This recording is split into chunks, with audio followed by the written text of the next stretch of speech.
أعوذ بالله السميع العليم من الشيطان الرجيم.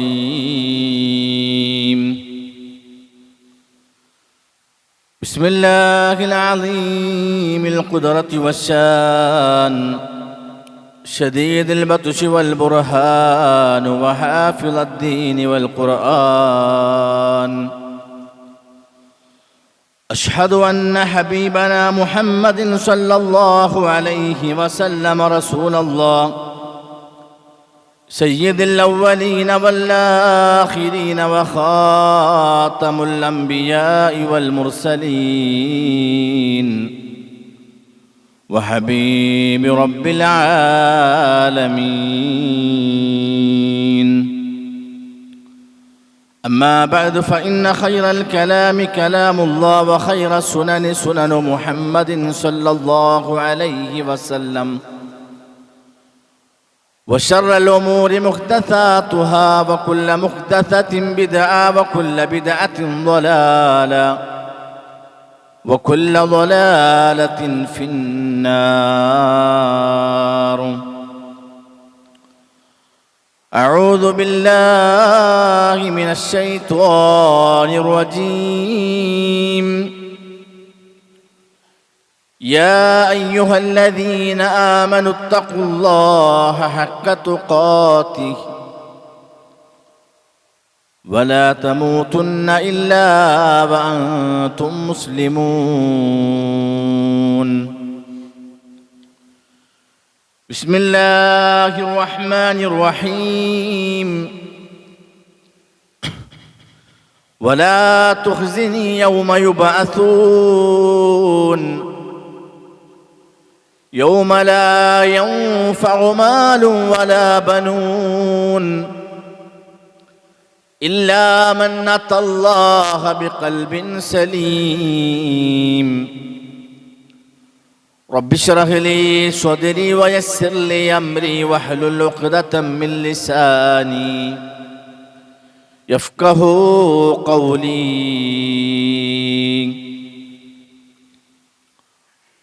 ഏറെ ബഹുമാന്യരായ സത്യവിശ്വാസികളെ, വിശ്വാസിനികളെ, പ്രപഞ്ച സൃഷ്ടാവായ റബ്ബ് സുബ്ഹാനഹു വ തആലയുടെ നിയമങ്ങളും ഉപദേശങ്ങളും കൃത്യമായി ജീവിതത്തിൽ പാലിച്ച് തഖ്വയുള്ളവരായി ജീവിച്ചു മരിക്കണമെന്ന് ആദ്യം എന്നോടും നിങ്ങൾ ഓരോരുത്തരോടും ഉപദേശിക്കുകയാണ്, വസിയ്യത്ത് ചെയ്യുകയാണ്. അള്ളാഹു അവൻ്റെ ജന്നാത്തുൽ ഫിർദൗസിൽ ഇതുപോലെ നമ്മളെ ഒരുമിച്ച് കൂട്ടി അനുഗ്രഹിക്കുമാറാകട്ടെ. അള്ളാഹു അവൻ്റെ അടിമക്ക് നൽകുന്ന വിലമതിക്കാനാവാത്ത ഒരനുഗ്രഹീതമായ മാസത്തിലേക്ക് നമ്മൾ നീങ്ങിക്കൊണ്ടിരിക്കുകയാണ്. അതിൻ്റെ മുന്നോടിയായി തഖ്വ നമ്മുടെ ജീവിതത്തിൽ ഉണ്ടാക്കിയെടുക്കണമെന്നാണ് കഴിഞ്ഞ ഖുതുബയിലൂടെ നമ്മൾ വിശദീകരിച്ചത്. ആ റമദാനിലേക്ക് പ്രവേശിക്കുന്നതിൻ്റെ മുമ്പ് നമ്മുടെ മനസ്സിനെ നമ്മൾ ഒരുക്കേണ്ടതുമായി ബന്ധപ്പെട്ട കാര്യങ്ങളാണ് ഇന്ന് ഇൻഷാ അല്ലാഹ് വിശദീകരിക്കുന്നത്. അല്ലാഹു സുബ്ഹാനഹു വ തആല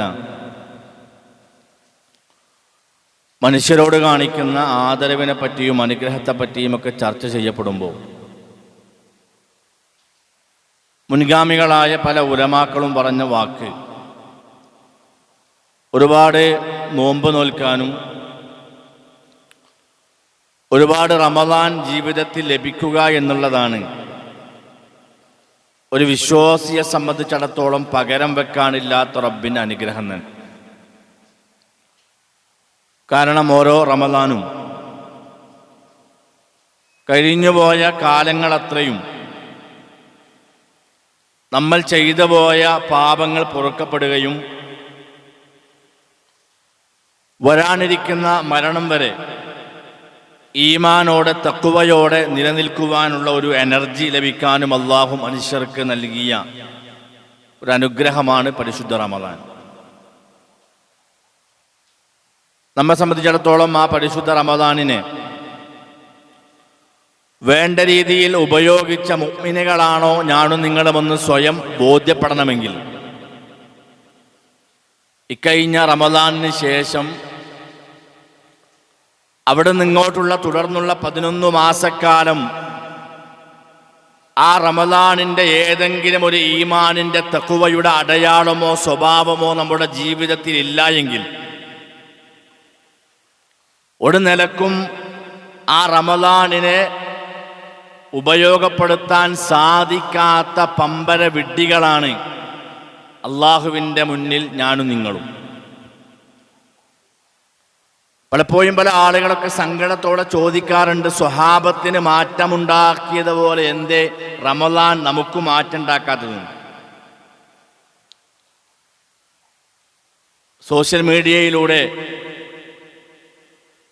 ഏതാനും വർഷങ്ങൾക്ക് മുമ്പ് സുഡാനിലും സിറിയയിലുമുള്ള ചില ആളുകൾ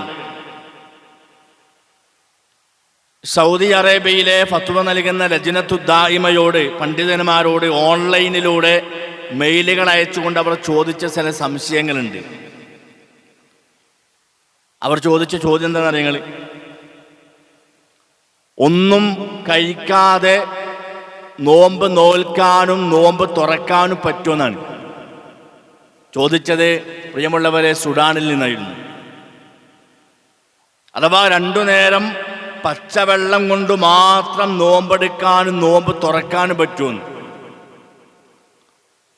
കാരണം പ്രിയമുള്ളവർ, ആ ചോദ്യം തിന്നാനില്ലാതെ കുടിക്കാനില്ലാതെ,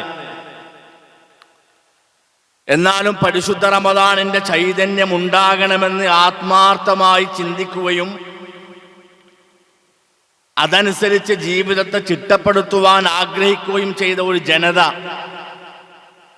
ആകാശത്തിൻ്റെ ചുവട്ടിൽ ഈ ഭൂമിക്കു മീതെ ഉണ്ടാകുമ്പോൾ മറ്റുള്ള മാസങ്ങളെക്കാൾ തിന്നും കുടിച്ചും സമയം പോക്കിയും ആയിരങ്ങൾ വാരി വിതറുന്ന നമുക്ക് റമദാനിൻ്റെ നഷ്ടത്തെപ്പറ്റിയോ റമദാനിൻ്റെ ഉപയോഗപ്പെടുത്തലിനെ കുറിച്ചോ ഇന്നുവരെ ഒരാശങ്കയും ഒരു സങ്കടവും നമുക്കില്ല. അവർ ഭക്ഷണമില്ലാതെ വെള്ളമില്ലാതെ അവർ ചോദിച്ച ചോദ്യമാണ്, ഒന്നും കഴിക്കാതെയും ഒന്നും കുടിക്കാതെയും നോമ്പെടുക്കാനും നോമ്പ് തുറക്കാനും പറ്റുമെന്ന്. അത് നോമ്പ് ശരിയാകുമെന്നുള്ള ചോദ്യം. നമ്മൾ മറ്റുള്ള മാസങ്ങളെക്കാൾ ആ മാസത്തെ ആഘോഷിക്കാൻ. അതുകൊണ്ട് തന്നെയാണ് സ്വഹാബത്ത് ചോദിച്ചത്, അള്ളാഹുവിൻ്റെ പ്രവാചകരെ, കർമ്മങ്ങൾ കൊണ്ട് മാത്രം അല്ലാഹുവിൻ്റെ സ്വർഗം കിട്ടുമെന്ന്. അങ്ങനെ ആയിരുന്നുവെങ്കിൽ പ്രിയമുള്ളവരെ, നോമ്പ് നോറ്റത് കൊണ്ട് മാത്രം സ്വർഗം കിട്ടണം. ഓരോ തറാവീഹും 11 റക്അത്ത് നിസ്കരിച്ചാൽ നമുക്ക് സ്വർഗം കിട്ടണം. പക്ഷേ കർമ്മങ്ങൾ കൊണ്ട് മാത്രം അള്ളാഹിൻ്റെ അടുക്കൽ സ്വർഗം കിട്ടൂല എന്നാണ്. മറിച്ച് ആ കർമ്മത്തിന് എന്തു വേണം? നമ്മൾ ചെയ്യുന്ന കർമ്മങ്ങൾക്ക് നിഷ്കളങ്കമായ കുറ്റമറ്റ ഹൃദയത്തോടെ കർമ്മങ്ങൾ ചെയ്യുമ്പോഴേ അള്ളാഹു അത് സ്വീകരിക്കുള്ളൂ. അതാണ് ഇഖ്ലാസ് എന്ന് പറഞ്ഞാൽ. ആ ഇഖ്ലാസ് ഇല്ലാത്തത് കൊണ്ടാണ് പലപ്പോഴും നമ്മുടെ കർമ്മങ്ങൾ നമുക്ക് ഭംഗിയില്ലാതെ തോന്നുന്നത്. നമ്മുടെ നിസ്കാരം അത് നമുക്ക് ഭംഗിയായി തോന്നാത്തത് ആ നമസ്കാരത്തിലെ ഇഖ്ലാസിൻ്റെ കുറവാണ്. കാരണം എന്താ നിങ്ങൾ? കാരണം നിസ്കരിക്കാൻ വരുന്നവൻ്റെ മനസ്സിലും പ്രിയമുള്ളവരെ കുശുമ്പുണ്ട്. അവൻ്റെ മനസ്സിൽ പകയാണ്, മറ്റുള്ളവരോടുള്ള വെറുപ്പാണ്. പിന്നെ എന്തിനാ പ്രിയപ്പെട്ടവരെ നമ്മുടെ നിസ്കാരം? എന്തിനാ? പകൽ മുഴുവൻ പട്ടിണി കിടക്കുന്ന നോമ്പുകാരൻ്റെ കുടുംബത്തിൽ പിണക്കങ്ങളുണ്ട്, അവൻ്റെ കുടുംബത്തിൽ അലോക്യമുണ്ട്. പിന്നെ എന്തിനാ പ്രിയപ്പെട്ടവരെ രാവിലെ മുതൽ വൈകുന്നേരം വരെ അവൻ്റെ പട്ടിണി? എന്തിനാ? ഞാൻ നോമ്പുകാരനാന്ന് നാട്ടുകാരെ കൊണ്ട് പറയിപ്പിക്കാനോ? ഞാൻ എല്ലാ ദിവസവും രാത്രി തറാവീഹ് നിസ്കരിക്കുന്നവനാണ് എന്ന് ആളുകളെ ബോധിപ്പിക്കാനോ? പിന്നെന്തിനാ അവൻ്റെ നിസ്കാരം? എന്തിനാ അവൻ്റെ നോമ്പെന്തിനാ? മഹാനായ ഇബ്രാഹിം നബി അലൈഹി സ്വലാത്തു വസ്സലാം അദ്ദേഹം പ്രാർത്ഥിച്ചൊരു പ്രാർത്ഥനയാണ് പ്രിയമുള്ളവരെ ഞാൻ തുടക്കത്തിൽ ഓതി വെച്ചത്. വലാ തുഖ്സിനി യൗമ യുബഅസൂൻ യൗമ ലാ യൻഫഉ മാലുൻ വലാ ബനൂൻ ഇല്ലാ മൻ അത്തല്ലാഹ ബിഖൽബിൻ സലീം വലാ തുഖ്സിനി യൗമ യുബഅസൂൻ ഉയർത്തെഴുന്നേൽപ്പിന്റെ നാളിൽ എന്നെ അപമാനിക്കല്ല റബ്ബേ, ഉയർത്തെഴുന്നേൽപ്പിന്റെ നാളിൽ എന്നെ അപമാനിക്കല്ല റബ്ബേ. യൗമ ലാ യൻഫഉ മാലും വലാ ബനൂൻ, അവിടെ യഥാ സമ്പത്തും, യൗമ ലാ യൻഫഉ മാലും വലാ ബനൂൻ, സമ്പത്തും സന്താനങ്ങളും ഉപകാരപ്പെടാത്ത ലോകമാണത്. അവിടെ ആർക്കേ രക്ഷയുള്ളൂ, ആർക്കേ അവിടെ സമാധാനമുള്ളൂ. ആരെയാ റബ്ബ് അവിടെ പരിഗണിക്കുന്നത്? ഇല്ലാ മൻ അത്തല്ലാഹ ബിഖൽബിൻ സലീം, ന്യൂനതകളില്ലാത്ത കറകളഞ്ഞ ഹൃദയവുമായി ആരാണോ പരലോകത്ത് വരുന്നത് അവർക്ക് മാത്രമാണ് അവിടെ രക്ഷയുള്ളത്. എന്താ ഈ ഖൽബിൻ സലീം എന്ന് പറഞ്ഞാൽ? ചെറിയൊരു പോയിന്റ്. എന്താ ഖൽബുൻ സലീം എന്ന് പറഞ്ഞാൽ? പണ്ഡിതന്മാരെ, പ്രിയമുള്ളവരെ, വിശദീകരിക്കുകയാണ്. കറകളഞ്ഞ ഹൃദയവുമായി റബ്ബിന്റെ അരികിൽ വരുന്നവർക്ക് അവിടെ സ്ഥാനമുള്ളൂ എന്ന് പറഞ്ഞാൽ എന്തതിൻ്റെ അർത്ഥം? അയാളെ ഹൃദയം എന്തിൽ നിന്നാ ശുദ്ധിയാകേണ്ടത്? പണ്ഡിതന്മാർ വിശദീകരിച്ചു, മുഫസ്സിറുകൾ വിശദീകരിക്കുകയാണ്. ഒന്ന്, മിനശ്ശിർക്കി, ഷിർക്കിൽ നിന്ന് ആ മനുഷ്യൻ മുക്താകണം, അവന്റെ കർമ്മങ്ങളെ അല്ലാഹു സ്വീകരിക്കുള്ളൂ എന്നാണ്. രണ്ടാമത് പറഞ്ഞു വൽ കുഫർ, കുഫറിൽ നിന്ന്, സത്യനിഷേധത്തിൽ നിന്ന് അവന്റെ മനസ്സ് ശുദ്ധിയാവണം. വൻ നിഫാഖ്, എന്താ നിഫാഖ്? മുനാഫിക്കിന്റെ സ്വഭാവം, കാപഢ്യത്തിൽ നിന്ന് മനസ്സ് ശുദ്ധിയാവുക. നാലാമത് പറഞ്ഞത് വൽ ബുഅ്ദ് വൽ ഹസദ്. എന്താ ബുഅ്ദ്? പരസ്പരമുള്ള പക, വെറുപ്പ്, ദേഷ്യം. വൽ ഹസദ്, അസൂയ. ഈ പറയപ്പെട്ട 6 കാര്യങ്ങളിൽ നിന്ന് ഒരു മനുഷ്യന്റെ മനസ്സ് ശുദ്ധിയായെങ്കിലേ അവന്റെ കർമ്മങ്ങൾ അല്ലാഹു തആല സ്വീകരിക്കൂ എന്നർത്ഥം. അത് നോമ്പിന് മാത്രമല്ല, നിസ്കാരത്തിന് മാത്രമല്ല, എല്ലാ ഇബാദത്തുകൾക്ക് മുമ്പിലും നമ്മുടെ ഹൃദയം ശുദ്ധീകരിച്ച് നമ്മൾക്ക് ആ കർമ്മം ചെയ്താൽ റബ്ബ് സ്വീകരിക്കുള്ളൂ എന്നർത്ഥം. നമുക്കറിയാം, ഹജ്ജിനും ഉംറക്കൊക്കെ പോണ ആളുകളെ, ഹജ്ജിനും ഉംറക്കും പോണ ആളുകളെ എല്ലാ കുടുംബങ്ങളെ, അയൽവാസികളൊക്കെ വീട്ടിൽ കയറും. കയറിയിട്ട് പറയും, ഞാനിങ്ങനെ ഹജ്ജിന് പോവുകയാണ്, ഉംറക്ക് പോവുകയാണ്, അതുകൊണ്ട് എന്തെങ്കിലും പുറത്തുതരണം എന്നറിയും. കുടുംബങ്ങളെ വീട്ടിൽ, സുഹൃത്തുക്കളെ വീട്ടിലൊക്കെ ചെല്ലും. പരസ്പരമുള്ള പിണക്കങ്ങളുണ്ടെങ്കിൽ ആ പിണക്കൊക്കെ നന്നാക്കിയിട്ടാണ് ഹജ്ജിനും ഉംറക്കും പോവുക. ഇത് ഹജ്ജിനും ഉംറക്കും മാത്രമല്ല, ഓരോ നിസ്കാരത്തിന്റെ മുമ്പിലും ഒരു മുഅ്മിൻ ശ്രദ്ധിക്കേണ്ട കാര്യമാണ്. സുബഹി നിസ്കരിക്കാൻ പോകുമ്പോൾ ഒരു മനുഷ്യനോടും വെറുപ്പില്ല എന്ന് ഉറപ്പിച്ചിട്ട് വേണം നിസ്കരിക്കാൻ പോകാൻ. ദുഹർ നിസ്കരിക്കാൻ പോകും, ഓരോ വക്ത് നമസ്കരിക്കാൻ പോകുമ്പോഴും പ്രിയമുള്ളവരെ, ഇങ്ങനെ മനസ്സ് ശുദ്ധിയാക്കിയിട്ട് നിസ്കരിച്ചിട്ടോടെ നിസ്കാരം അല്ലാഹു സ്വീകരിക്കുള്ളൂ എന്നർത്ഥം. അതേപോലെ ഹക്കുകൾ കൃത്യമായിട്ട് വീട്ടുക. പാവപ്പെട്ടവന്റെ അവകാശങ്ങളുണ്ടെങ്കിൽ അത് കൊടുത്തു വീട്ടണം. സക്കാത്ത് പോലെയുള്ള കർമ്മങ്ങൾ അത് കൃത്യമായി ചെയ്യണം. നമ്മളറിയാതെ മറ്റുള്ളവന്റെ മുതൽ നമ്മൾ എടുത്തിട്ടുണ്ടെങ്കിൽ അത് അറിഞ്ഞോ അറിയാതോ എങ്ങനെയായിക്കോട്ടെ, അത് എടുത്തിട്ടുണ്ട് എങ്കിൽ അത് വീട്ടാതെ നമ്മുടെ നോമ്പ്, നമ്മുടെ നിസ്കാരം, നമ്മുടെ ഹജ്ജും നമ്മുടെ ഉംറയൊന്നും, നമ്മുടെ ഒരു ഇബാദത്തും റബ്ബ് സുബ്ഹാനഹു വ തആല സ്വീകരിക്കൂല എന്നാണ് ഈ പറഞ്ഞ ആയത്തിന്റെ ഉദ്ദേശം. അഥവാ ഹൃദയ ശുദ്ധീകരണം നടത്താത്ത നിസ്കാരം, നോമ്പും, സക്കാത്തും, ഹജ്ജും, ഖുർആൻ പാരായണം, തറാവീഹൊന്നും ആർക്കു വേണ്ട? അള്ളാഹ്ക്ക് വേണ്ട എന്നർത്ഥം. അള്ളാഹ്ക്ക് വേണ്ടത് ശിർക്കില്ലാത്ത, കുഫറില്ലാത്ത, നിഫാഖില്ലാത്ത, അസൂയയില്ലാത്ത, പകയില്ലാത്ത, അതാണ് ഇല്ലാമൻ അത്തല്ലാഹ ബിഖൽബിൻ സലീം. കുറ്റമറ്റ ഹൃദയത്തോടെ അള്ളാഹുവിൻ്റെ അരികിൽ വരുന്നവർക്കേ അവിടെ സ്ഥാനമുള്ളൂ, പരിഗണയുള്ളൂ എന്ന് പറഞ്ഞാൽ അവൻ്റെ ഹൃദയത്തിനാണ് പ്രിയമുള്ളവരെ വെളിച്ചുണ്ടാകുക. ആ വെളിച്ചം കൊണ്ട് മാത്രമാണ് അള്ളാഹുവിൻ്റെ സ്വർഗം നേടിയെടുക്കാൻ, അതിൻ്റെ അവകാശിയായി തീരാൻ അവർക്ക് സാധിക്കുള്ളൂ.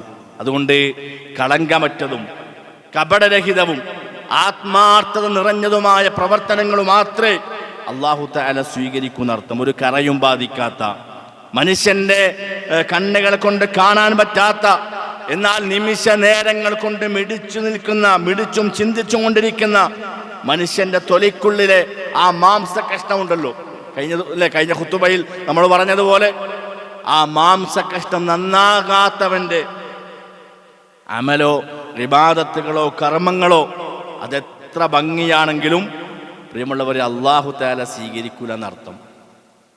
മനസ്സിൽ കറയുള്ള മനസ്സുമായിക്കൊണ്ട് നമ്മൾ എത്ര ഭംഗിയായി അള്ളാഹിന്റെ മുമ്പിൽ കൈകെട്ടി സുജൂദ് ചെയ്താലും അതിന് ഭംഗിയുണ്ടാവുള്ളൂ. പടച്ച റബ്ബിൻ്റെ അടുത്ത് അതിനൊരു സ്വീകാര്യതയും ഉണ്ടാകൂല എന്നാണ് പറഞ്ഞത്. അതുകൊണ്ട് വളരെ ആത്മാർത്ഥതയോടുകൂടി അള്ളാഹുവിൻ്റെ പ്രീതി നേടണമെന്ന ലക്ഷ്യത്തോടുകൂടി കർമ്മങ്ങൾ ചെയ്യാൻ നമുക്ക് പറ്റണം. വനഫ്സിൻ വമാ സവ്വാഹാ ഫഅൽഹമഹാ ഫുജൂറഹാ വതഖ്വാഹാ ഖദ് അഫ്ലഹ മൻ സക്കാഹാ വഖദ് ഖാബ മൻ ദസ്സാഹാ.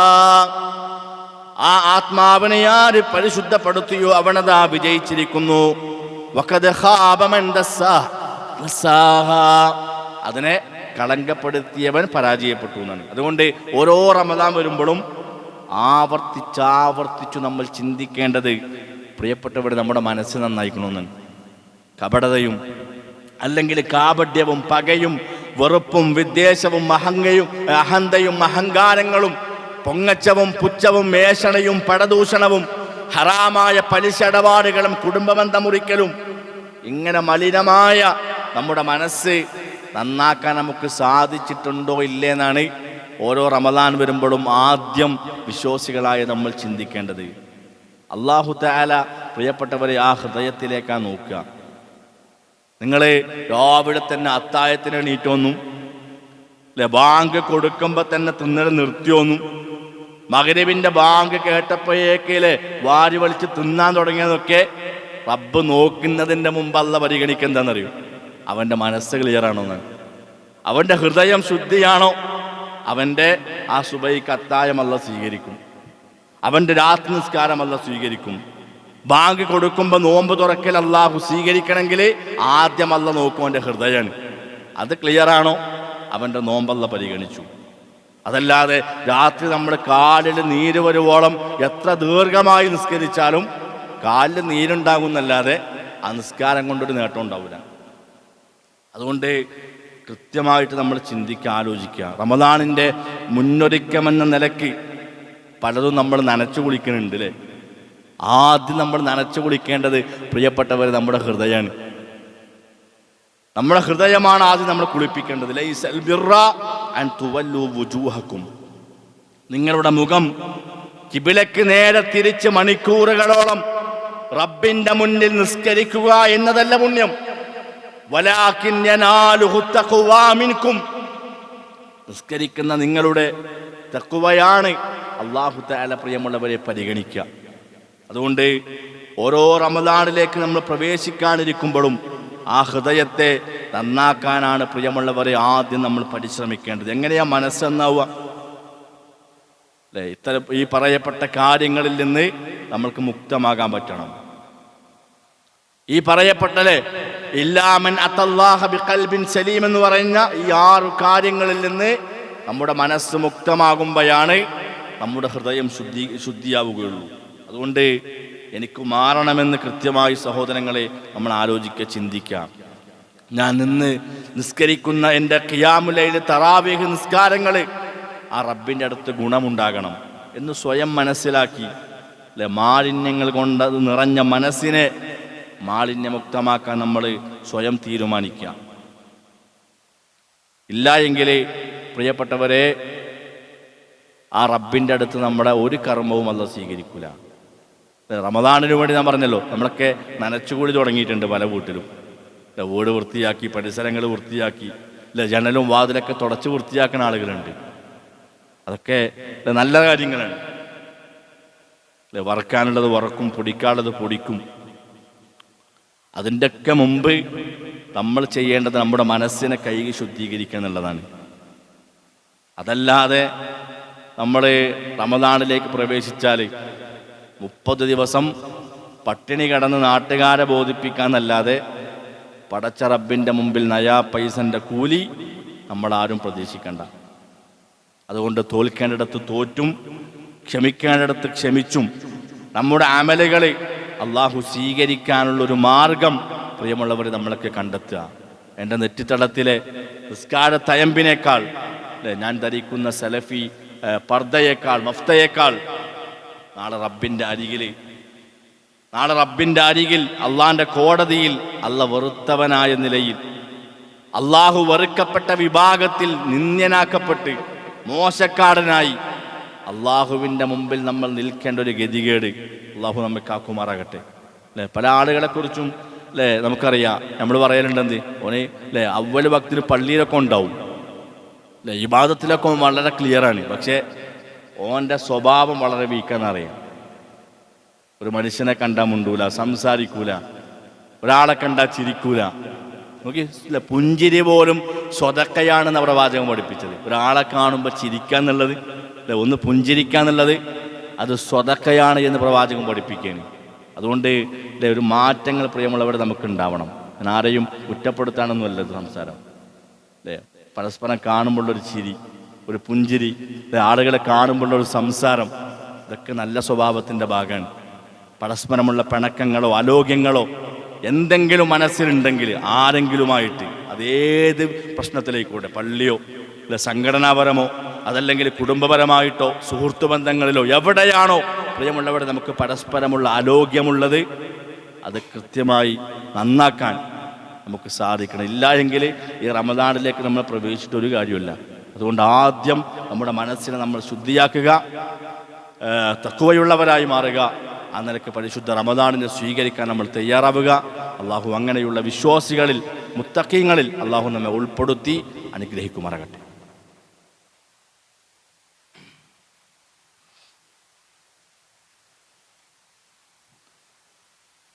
അൽഹംദുലില്ലാഹി റബ്ബിൽ ആലമീൻ വസല്ലല്ലാഹു അലാ നബിയ്യിനാ മുഹമ്മദിൻ വഅലാ ആലിഹി വസഹ്ബിഹി അജ്മഈൻ. അമ്മാ ബഅദ്. തഖുല്ലാഹ ഇബാദല്ലാഹ് ഊസിക്കും സാനിയും ബിത്തഖ്വല്ലാഹ്. അള്ളാഹുവിനെ സൂക്ഷിച്ചുകൊണ്ട് ജീവിക്കണമെന്നൊന്നുകൂടി ഉപദേശിക്കുകയാണ്, വസിയ്യത്ത് ചെയ്യുകയാണ്. നമുക്കറിയാം, മനുഷ്യൻ്റെ പ്രവർത്തനങ്ങൾ വിവിധ ലക്ഷ്യത്തോടു കൂടിയുള്ള പ്രവർത്തനങ്ങളാണ് ഉണ്ടാവാറ്. ചില ആളുകൾ തൻ്റെ ധൈര്യവും ക്രൂരതയുമൊക്കെ പ്രകടിപ്പിക്കാൻ വേണ്ടി ത്യാഗമനുഭവിക്കുന്ന ആളുകളുണ്ട്. അല്ല, പേരിനും പെരുമക്കും പ്രശസ്തിക്കും വേണ്ടി പ്രവർത്തിക്കുന്ന പല ആളുകൾ. അല്ല, പ്രവാചകൻ സല്ലല്ലാഹു അലൈഹി വസല്ലമയുടെ അരികിലേക്ക് ഒരു സ്വഹാബി വന്ന് ചോദിക്കുകയാണ്. നബി മൂസൽ അശ്അരി റളിയല്ലാഹു അൻഹു ഖാൽ സുഇല റസൂലുള്ളാഹി സ്വല്ലല്ലാഹു അലൈഹി വസല്ലം അനിർ റജുലി. അദ്ദേഹം പ്രവാചകന്റെ അടുത്തേക്ക് വന്ന് ചോദിക്കണം, അല്ലാഹുവിന്റെ റസൂലേ, ഒരു മനുഷ്യന് യുഖാതിലു ശജാഅത്തൻ, ഷജാഅത്ത് പറഞ്ഞാൽ തൻ്റെ ധീരത, ധൈര്യം തെളിയിക്കാൻ വേണ്ടി, ധീരത തെളിയിക്കുവാൻ വേണ്ടി യുദ്ധം ചെയ്യുന്ന ഒരാൾ. വയുഖാതിലു ഹമിയത്തൻ, തൻ്റെ രോക്ഷം, അത് ദേഷ്യം, അത് തീർക്കുവാൻ വേണ്ടി യുദ്ധം ചെയ്യുന്ന വേറൊരാൾ. വയുഖാതിലു റിയാഅൻ, ലോകമാന്യതയ്ക്ക് വേണ്ടി യുദ്ധം ചെയ്യുന്ന ഒരാൾ. ആളുകൾക്കിടയിൽ പേരിനും പ്രശസ്തിക്കും വേണ്ടി യുദ്ധം ചെയ്യുന്ന ഒരാൾ. അയ്യുദാലിക ഫീ സബീലില്ലാഹ്. ഇവിടെ ആരാണ് അള്ളാഹുവിൻ്റെ മാർഗത്തിലെ യോദ്ധാവ് എന്ന്? ഫഖാല റസൂലുള്ളാഹി സ്വല്ലല്ലാഹു അലൈഹി വസല്ലം മൻ ഖാതല ലിതകൂന കലിമത്തുല്ലാഹി ഹിയൽ ഉലിയ ഫഹുവ ഫീ സബീലില്ലാഹ്. ആരാണോ അള്ളാഹുവിൻ്റെ വാക്യം ഉന്നതമായിരിക്കുവാൻ വേണ്ടി ആത്മാർത്ഥമായി യുദ്ധം ചെയ്യുന്നത്, അവനാണ് അള്ളാഹുവിൻ്റെ മാർഗത്തിലെ യോദ്ധാവ് എന്നാണ്. ഇത് യുദ്ധത്തിൽ മാത്രമല്ല, എല്ലാ കർമ്മങ്ങളിലും നമ്മൾ ശ്രദ്ധിക്കപ്പെടേണ്ട ഒരു കാര്യമാണ്. മറ്റുള്ളവർ കാണാൻ വേണ്ടി പ്രവർത്തിക്കുന്ന അമലുകൾ പ്രിയമുള്ളവരെ റബ്ബിൻ്റെ അടുക്കൽ ഒരിക്കലും സ്വീകാര്യമല്ല. എന്താ ചെറിയ ഷിർക്ക്? എന്താ ഷിർക്കുൻ അക്ബർ? നമുക്കറിയാം. ഷിർക്കുൻ അസ്ഗർ എന്താ? ചെറിയ ഷിർക്ക് പറഞ്ഞാൽ ലോകമാന്യതയാണ്. നിസ്കരിക്കുമ്പോൾ മറ്റുള്ളവർ കാണാൻ വേണ്ടി നിസ്കാരത്തെ ഭംഗി കൂട്ടുക. നോമ്പെടുക്കുന്ന ഒരാൾ, ഞാൻ പറഞ്ഞു നേരത്തെ പറഞ്ഞതുപോലെ, മനസ്സിൽ ഈ പറയപ്പെട്ട 6 കാര്യങ്ങളോ ആയിട്ട്, അല്ലെങ്കിൽ 5 കാര്യങ്ങൾ ഷിർക്ക് ഒഴിവാക്കിയാണ്ട് ബാക്കി 6 കാര്യങ്ങളോ 4 കാര്യങ്ങളോ അത് മനസ്സിൽ കൊണ്ടുവരേക്കുന്ന ഒരാൾ, ശരിക്ക് അയാളെ നോമ്പ് എന്താണ്? അത് റിയാ ആണ്. കാരണം മനസ്സ് ശുദ്ധിയല്ല. ഓൻ്റെ മനസ്സെന്താണ്? ഓൻ നോമ്പ് നോൽക്കണത് എന്തിനാ? നാട്ടുകാരെ ബോധിപ്പിക്കാനാണ്. ഓൻ തറാവീഹ് നിസ്കരിക്കണത് എന്തിനാ? ഞാൻ നിസ്കാരക്കാരനാണെന്ന് ആളുകൾ അറിയാൻ വേണ്ടിയിട്ടാണ്. അപ്പം അത് റിയാഇൻ്റെ പ്രവർത്തനമാണ്. ഷിർക്കുൻ അസ്അർ എന്നാണ് പ്രവാചകൻ സല്ലല്ലാഹു അലൈഹി വസല്ലമ പ്രിയമുള്ളവരെ പഠിപ്പിക്കുന്നത്. അല്ലെ, മുനാഫിക്കിൻ്റെ ഒരു സ്വഭാവവും നമ്മുടെ മനസ്സിലില്ല എന്ന് നമ്മൾ ക്ലിയർ ആക്കുക. നോക്കൂ നിങ്ങൾ, പ്രവാചകൻ സല്ലല്ലാഹു അലൈഹി വസല്ലമ ഒരു സ്വഹാബിക്ക് മുനാഫിക്കിൻ്റെ പേരും മുനാഫിക്കിൻ്റെ സ്വഭാവവും ഒക്കെ പഠിപ്പിച്ചു കൊടുക്കുകയാണ്. ഇതറിഞ്ഞു ആര്? ഉമർ റളിയല്ലാഹു അൻഹു. നമ്മുടെ കാലുകൾ നമുക്കൊക്കെ ജീവിതത്തിൽ എന്തെങ്കിലും ആ ഒരു ബേജാറ് നമ്മുടെ മനസ്സിലുണ്ടായിക്കണമെന്നാണ്. ആരാ പ്രിയമുള്ളവരെ? ഉമർ. ആരാ മനുഷ്യരെ? ഉമർ ആരാ? അല്ലെ, കിസ്റ ചക്രവർത്തിമാര് പോലും പേടിച്ചു പറച്ച ഉമറാണ്. ലോകത്തിന്റെ പ്രവാചകൻ സല്ലല്ലാഹു അലൈഹി വസല്ലമയുടെ നീതി എവിടെയാണോ ആ നീതിക്കനുസരിച്ച് ഞാൻ നിലനിൽക്കുമെന്ന് സമുദായത്തെ പഠിപ്പിച്ച ഉമർ റളിയല്ലാഹു അൻഹു. ആരെങ്കിലും തൻ്റെ സമ്പത്ത് ദാനം ചെയ്യാതെ, സക്കാത്ത് കൊടുക്കാതെ അതെടുത്തു വെച്ചാൽ, അവൻ്റെ അടുത്ത് പോയി ഞാൻ യുദ്ധം ചെയ്തിട്ടാണെങ്കിലും അത് ഞാൻ നേടിയെടുക്കും, അത് വാങ്ങുമെന്ന് പ്രതിജ്ഞയെടുത്ത് പ്രഖ്യാപിച്ച ഉമർ റളിയല്ലാഹു അൻഹു രാത്രി വേഷം മാറി മുതുകിലെ ഗോതമ്പിൻ്റെ ചാക്കുകളെടുത്ത് ദരിദ്രരായ ആളുകളുടെ വീടുകളിലേക്ക് എത്തിച്ചു കൊടുക്കുന്ന ഉമർ. അതാ ആ ഖലീഫ. പ്രസവ വേദന കൊണ്ട് മറിയുന്നലെ വേദനിച്ചിങ്ങനെ പുളയുന്ന ഒരു പെണ്ണിനെ തൻ്റെ ഭാര്യ ആത്തിക്കയെ കൊണ്ടുവന്ന് നട്ടപ്പാതിരക്ക് ആ പ്രസവത്തിന് വേണ്ട, ആ പെണ്ണിനു വേണ്ട എല്ലാവിധ സേവനങ്ങളും ചെയ്തു കൊടുത്ത ഖലീഫ ഉമർ റളിയല്ലാഹു അൻഹു. അദ്ദേഹം ചോദിക്കണം, എന്താ നിങ്ങൾ പ്രവാചകൻ ആ സ്വഹാബിക്ക് മുനാഫിക്കിൻ്റെ പേരും സ്വഭാവമൊക്കെ പഠിപ്പിച്ചു കൊടുത്തപ്പോൾ ഓടി ചെല്ലാണ്, പേടിച്ചു പറിച്ച് ചെല്ലാണ്. ഇങ്ങോട്ട് ചോദിക്കുക ഹുദൈഫയോട്, ഹുദൈഫ സമ്മാനി ഫീഹിം, അതിൽ എൻ്റെ പേരുണ്ടോ നോക്ക്. പ്രവാചകൻ പഠിപ്പിച്ച ആ മുനാഫിക്കുകളുടെ കൂട്ടത്തിൽ എൻ്റെ പേരുണ്ടോ നോക്ക് ഹുദൈഫ. ഇല്ല എന്നറിഞ്ഞപ്പോഴാണ് പ്രിയമുള്ളവരെ ആ സ്വഹാബിക്ക് സന്തോഷമാകണത്. നമ്മൾ ഓരോരുത്തരും ചിന്തിക്കേണ്ട ഒരു കാര്യം, ഞാൻ ചെയ്യുന്ന കർമ്മങ്ങളിൽ മുനാഫിക്കിൻ്റെ നിഫാക്കിൻ്റെ ഒരു സ്വഭാവം പോലും ഇല്ല എന്ന് ഉറപ്പിച്ചു പറയാൻ പ്രിയമുള്ളവരെ നമുക്ക് സാധിക്കണം. നമ്മളൊക്കെ വലിയ റാഹത്തിലാണ്. കുറേ നിസ്കരിക്കുന്നുണ്ട്, കുറേ നോമ്പെടുക്കുന്നുണ്ട്, കുറേ അമലുകൾ ചെയ്യുന്നുണ്ട് എന്നാണ്. നിഫാക്കിൻ്റെ ഒരടയാളം നമ്മുടെ മനസ്സിലില്ല നമുക്ക് ഉറപ്പിച്ചു പറയാൻ പറ്റും. അതുകൊണ്ട് പ്രിയപ്പെട്ടവരെ, കൃത്യമായിട്ടൊരു പുനരാലോചന ഈ ഒരു സന്ദർഭത്തിൽ നമുക്ക് ആവശ്യമാണ്. ചിലപ്പോൾ നാട്ടുകാർക്കിടയിൽ, ആളുകൾക്കിടയിൽ കോടിയുടെ വില നമുക്കുണ്ടാവും. ആളുകൾ നമ്മളെ കാണുമ്പോൾ ബഹുമാനിക്കുന്നുണ്ടാവും, ആളുകൾക്ക് നമ്മളോട് നല്ല സ്നേഹം ഉണ്ടാവും. ആരൊക്കെ നമ്മളെ സ്നേഹിച്ചാലും കോടികളെ വില നമുക്ക് സമുദായത്തിൻ്റെ മുമ്പിലുണ്ടെങ്കിലും പ്രിയമുള്ളവർ, റബ്ബിൻ്റെ അടുത്ത് ഒരു വിലയും നമുക്കുണ്ടാവില്ല. നമ്മൾ ആലോചിക്കുക, കൃത്യമായി നമ്മുടെ ജീവിതത്തിൽ മാറ്റങ്ങൾ ഉണ്ടാക്കുക, നമ്മുടെ മനസ്സിനെ കൃത്യമായി നമ്മൾ ശുദ്ധീകരിച്ച് പ്രിയമുള്ളവരെ നമ്മൾ കൊണ്ടുപോകുക. ആരോടും പ്രിയമുള്ളവർ ഒരു വെറുപ്പും വിദ്വേഷവും നമുക്ക് ഉണ്ടാകാൻ പാടില്ല. നമ്മൾ ആരോടാണോ വെറുപ്പ് കാണിക്കുന്നത്, ഒരുപക്ഷെ അയാളായിരിക്കും പ്രിയപ്പെട്ടവരെ നമ്മുടെ മരണത്തിൻ്റെ സമയത്ത് നമ്മളെ സഹായിക്കാണ്ടാവുക. നമ്മൾ എൻ്റെ മയ്യത്ത്, ഞാൻ മരിച്ചാലും എൻ്റെ മയ്യത്ത് കാണിച്ചു കൊടുക്കരുതെന്ന് പറയുന്ന ആളുകളുണ്ടല്ലോ. ജീവിതത്തിൽ ഒരുപാട് അനുഭവങ്ങൾ അങ്ങനെ ഉണ്ട്. ഒരുപാട് കണ്ടും പരിചയിച്ച അനുഭവങ്ങളുണ്ട്. മരിച്ചാലും എൻ്റെ മയ്യത്ത് കാണിച്ചു കൊടുക്കരുതെന്ന് പറഞ്ഞ ആള് അവസാനം അയാളെ അറ്റാക്ക് വന്ന് നിലത്ത് വീണിടക്കുമ്പോൾ ഓടിയെത്താനുണ്ടായത് ആ അയൽവാസിയാണ്. നമ്മൾ വിചാരിക്കുന്നത് പോലെ നല്ല കാര്യങ്ങൾ, നാളെ ആരാരും കൂട്ടിനില്ലാത്ത ഖബറിൽ പാമ്പും തേളും ഉപദ്രവകാരികളായ ജീവികളുള്ള ആ ഖബറിൽ പ്രിയമുള്ളവർ നമ്മളെ സഹായിക്കാണ്ടാവുക നമ്മൾ ചെയ്ത അമലുകൾ മാത്രമാണ്, നമ്മൾ ചെയ്ത കർമ്മങ്ങൾ മാത്രമാണ്, നമ്മുടെ വിശ്വാസം മാത്രമാണ്. അതുകൊണ്ട് ദുനിയാവിൽ നല്ല മനസ്സിൻ്റെ ഉടമകളായി നമ്മൾ ജീവിക്കുക. ആരോടും വൈരാഗ്യമോ പകയോ വിദ്വേഷമോ ദേഷ്യമോ കിബറോ അഹങ്കാരങ്ങളോ പൊങ്ങച്ചങ്ങളോ ഒന്നുമില്ലാത്തവരായി നമ്മൾ മാറുക. അല്ലാഹു സുബ്ഹാനഹു വ തആല ആ നിലക്ക് നമ്മുടെ മനസ്സിനെ ശുദ്ധീകരിക്കാനുള്ള തൗഫീഖ് നമുക്കെല്ലാവർക്കും പ്രദാനം ചെയ്യുമാറാകട്ടെ. പരിശുദ്ധ റമദാനിലെ സ്വീകരിക്കാനും അതിലെ അമലുകൾ കൃത്യമായി ഇഖ്ലാസോടുകൂടി പ്രവർത്തിക്കാനുള്ള നല്ലൊരു മനസ്സും ആരോഗ്യവും ആഫിയത്തും അള്ളാഹു നമുക്കെല്ലാവർക്കും പ്രദാനം ചെയ്യുമാറാകട്ടെ. നമ്മളിൽ നിറഞ്ഞും അറിയാതെയും വന്ന എല്ലാ പാപങ്ങളും അള്ളാഹു പുറത്തു മാപ്പാക്കി തരുമാറാകട്ടെ. മരണപ്പെട്ടു പോയ ആളുകൾക്ക് അള്ളാഹു മഅഫിറത്തും മർഹമത്തും പ്രദാനം ചെയ്യുമാറാകട്ടെ. അവരുടെ ഖബർ അല്ലാഹു തആല വിശാലമാക്കി കൊടുക്കുമാറാകട്ടെ. അവരെയും നമ്മെയും അല്ലാഹു അവൻ്റെ ജന്നാത്തുൽ ഫിർദൗസിൽ ഒരുമിച്ച് കൂട്ടി അനുഗ്രഹിക്കുമാറാകട്ടെ. രോഗം കൊണ്ട് പ്രയാസപ്പെടുന്ന ആളുകൾക്ക് അല്ലാഹു ശിഫ പ്രദാനം ചെയ്യുമാറാകട്ടെ. ഒരുപാട് ആളുകൾ ദുആ ചെയ്യാൻ വേണ്ടി ആവശ്യപ്പെട്ടവരുണ്ട്. അല്ലാഹു കച്ചവടത്തിലൊക്കെ ഹൈറും ബറക്കത്തും പ്രദാനം ചെയ്യുമാറാകട്ടെ. രോഗികളായ ആളുകൾക്ക് അല്ലാഹു ശിഫ നൽകുമാറാകട്ടെ. നമ്മുടെ മഹല്ലത്തിൽ തന്നെ പല ആളുകളും രോഗിയായിട്ട് കിടക്കുന്നുണ്ട്. നമ്മൾ ചില സന്ദർഭത്തിലൊക്കെ പേരെടുത്ത് പറഞ്ഞതാണ്. നമ്മൾ അവരെ മറക്കാൻ പാടില്ല. നമ്മൾ പ്രാർത്ഥിക്കണം അവർക്ക് വേണ്ടി. നമ്മൾ നമസ്കാര ശേഷം പ്രാർത്ഥനയ്ക്ക് ഉത്തരം കിട്ടാൻ സാധ്യതയുള്ള സമയങ്ങളിലൊക്കെ നമ്മുടെ പ്രാർത്ഥനകളിൽ അവരെ ഉൾപ്പെടുത്തുക. അല്ലാഹു അനുഗ്രഹിക്കുമാറാകട്ടെ. അല്ലാഹുമ്മ ഗ്ഫിർ ലിൽ മുഅ്മിനീന വൽ മുഅ്മിനാത്ത് വൽ മുസ്ലിമീന വൽ മുസ്ലിമാത്ത് الأحياء منهم والأموات إنك مجيب الدعوات يا قاضي الحاجات اللهم أعز الإسلام والمسلمين وأذل الشرك والمشركين فانصرنا على القوم الكافرين ربنا هب لنا من أزواجنا وذرياتنا قرة أعين واجعلنا للمتقين إماما ربنا آتنا في الدنيا حسنة وفي الآخرة حسنة وقنا عذاب النار آمين آمين برحمتك يا أرحم الراحمين.